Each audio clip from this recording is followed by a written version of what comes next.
Dreamt of having? Oh, definitely. The first year, I set myself a target of 10.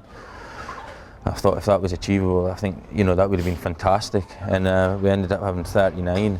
And then this year, I kind of thought, well, the benchmark we'd set was quite high, and it wasn't like we had doubled in numbers or anything. It was kind of similar numbers, same horses who I thought might just be handicapped out of it, but horses seem to improve. And this year, I think we're on 35 now, so we're looking, hopefully we can get at least what we did last year. How do you find life as a trainer compared to life as a jockey? It's different. Obviously, I'm able to eat what I want now, but when you're riding, I think whatever happens, good or bad, it's kind of once you're in the car going home, you can forget about it. Whereas training, you kind of take it to bed and you're thinking about it, trying to get to sleep and thinking about when you get up in the morning. But no, I really enjoy it, and it really does keep you busy. And going to the races where a horse you expect to run well, how nervous are you compared to getting on a horse that's fancy to run well? I think that you'd be a lot more nervous training than you would be riding. Because there's a lot more work and effort going into it, and probably a lot more on the line than there is riding. So I do get nervous from time to time, but. Have you had much help and support from the likes of Mark Johnson? I mean, and would you use many of his training methods? I mean, did you learn much from being at Kingsley House? Obviously, when I was there, the main thing I found with Mark is the routine. Everything kind of was kept the same from a day-to-day basis, and I've tried to do that here, and most of the horses will do the same thing. Obviously, there's exceptions for the odd horse. If you think you need to change its routine, then we will, but I just like to try and keep it simple and keep them doing what they know they're going to be doing. So. And we've seen you up in the gallops. You like to be up there. You take your binoculars up with you. I mean, you watch all the lots. Yeah, every lot would be up there watching it. And obviously, I'm too heavy to ride now. But I think even if I was in the position to ride out, I don't think I would. I just feel that if I'm standing on the gallops, I'm able to look at every horse go past. Whereas if I'm riding, I'm probably only able to feel or look at the one I'm on. So it's something that I think you have to do. You have to watch your horses work. So no secret training methods then, or none that you're going to tell me anyway? No, just simple.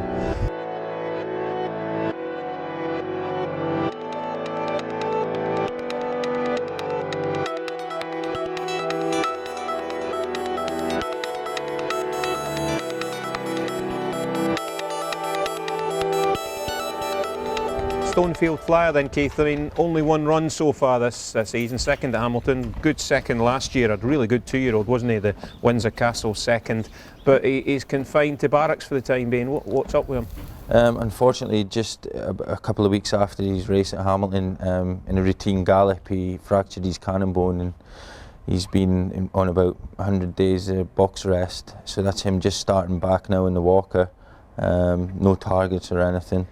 But I mean, he was probably the horse, he was the flagship horse really that it got me recognised really in the first year, I think, just with the fact how well he won his maiden and that he was a leading contender to go down for the Windsor Castle. But I mean, I'm sure he'll come back fine, and we're looking forward to him next year. Has he, apart from the injury, has he trained on? I mean, he was a horse that was all speed. Yeah, his run at Hamilton was good. I was real happy with it, and he's grown a lot. He's filled out a bit, and I don't see any reason why he won't train on. And obviously, he's a fast ground horse. This summer would have been tricky with the weather we've had. So, I suppose if there's ever going to be an injury, it was probably the year to have it. So all being well, and he makes a full recovery. What will he be doing, and when will we see him?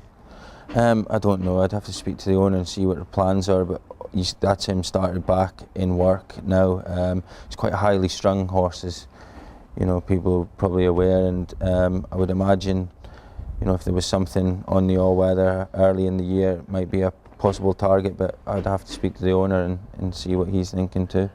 Actua Shoe Size is won a couple, Carlisle and Thirst, but I mean, tailed off at Redcar last time. What was wrong there? Unfortunately, she came back and she had tore a muscle behind, so she's had to have a bit of a rest after that. But she progressed nice this year and won them two races in real workmanlike style, and She's a nice filly and tough, but we'll just see. And you'll always remember frequency, your very first winner as a trainer, and we all know it depends what frequency turns up, but he's a horse that wins his share of races in his grade. He does. I think he's won 6 for us now. He was the first winner, and then we lost him. He was claimed after that, and the owner managed to claim him back. But he's one of them horses. When he wins really well, and sometimes he just doesn't turn up, and you're scratching your head as to why. But that's him. But you know, he wins more than his fair share, so he's a great horse to have in the yard. Yeah, and is he going to air as well? He will do, yeah. We'll see if he can, you know, get in the Bronze Cup. And Keith, we've seen Bonnie Leslie in the gallops this morning, and nice to see a horse winning races for you for the Midland Park racing people.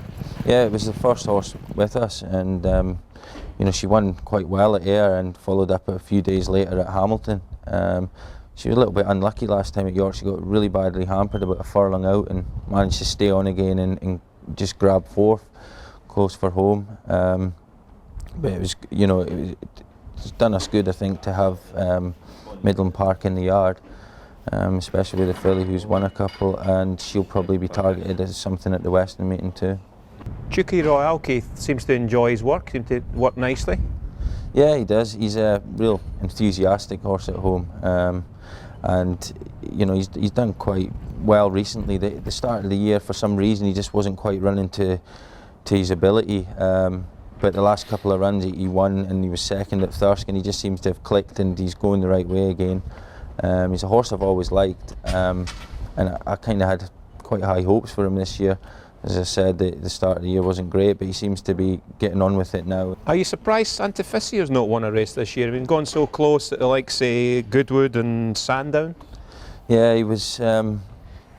It's a bit frustrating, really, because a couple of races I think he possibly should have won. I mean, he was just touched off in a 5-way photo at Ayr, and then he went to Goodwood. He ran an absolute cracker. There was no excuses really. He was just pipped on the post and went to Sandown and hit a lot of traffic and got out and flew home late. So he's been really unlucky. It's slightly frustrating, but there's definitely a good race in him, and I'm sure we'll pick one up with him. He's gone close several times, and I see his best form's up to a mile, but he has been tried beyond the mile, hasn't he? He has, yeah. I probably didn't stay really. You know, I think his ideal trip's 7 a mile. Jeannie Galloway then, Keith, won at Hamilton last September, but I think she's back in a decent mark, and I see you tried her in a visor last time. Yeah, she came down the weights a little bit, and we just felt Paul Moran had rode her at Hamilton the time before, and he just says he felt that she was just looking around a bit, and a visor might just help her. So we put the visor on, and Joe felt, you know, it worked, and she ran quite well that day actually, and you know, she's going to be targeted possibly at the Bronze Cup again. She was just touched off in it last year, but she's a filly who never seems to come real to hand till, you know, sort of September onwards. So I'm pretty hopeful from her from now on in, really. What about location here? We're about, what, 20 miles from Glasgow? You're not that far from Hamilton Park Racecourse, but you're a long way from your nearest all-weather track. Yeah, we are. It's about 6 hours in the lorry to Wolverhampton. You know, people mention that a lot, but what I try and do in the winter when we have a lot of runners is, you know, send a lorry load down, and whether that go to Lingfield first race and stop on the way back, or vice versa, and always try and, you know, have as many runners as possible to try and keep the travel costs down for owners. And plans and hopes for the future? Anything, any big achievements, any dreams you'd like to achieve? I just like to keep progressing really. You know, maybe get the numbers up a little bit, and you know, just a couple more, you know, Stonefield Flyer types in the yard would help, just to boost the profile a little bit. But other than that, just to keep kind of going the way we're going and see what happens.